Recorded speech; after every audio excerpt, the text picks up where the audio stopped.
factory station wagon. Don't worry about the equipment. Imagine all the fun you could have in the back. It was the summer of 1969, and that commercial aired live across every late-night television set across all of Northern California.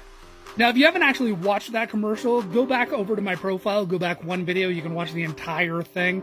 I will say that if you're going to watch it at high volume, make sure that you're not in the middle of like a preschool or somewhere that your boss can hear, or that your parents are going to have a problem if they have like issues with like foul language, because this guy gets rather unique in his spiciness. So just so you know.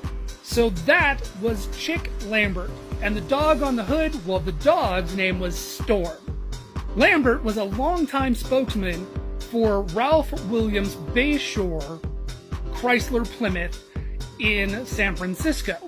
He was your typical slimy salesman, but he got kind of famous doing these late afternoon, Saturday morning, and nighttime live commercials to sell cars. Now, Ralph Williams, the guy that owned the lot, was noticing that sales were starting to drop, and also the ratings on his commercials weren't where they used to be. So Ralph decided that he was going to bring in a new face for his commercials, somebody that was a little more weatherman and a little less car salesman. So the way that this would work is that Ralph would buy blocks of commercial airtime from the network.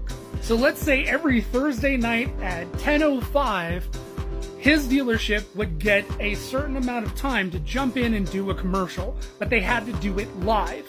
Now, a lot of times people say when they see this commercial, oh, it was just a rehearsal take. The thing is that commercial was shot live. During the late 1960s, they were still doing almost everything live because recording equipment was still incredibly expensive, and this was a small town dealership.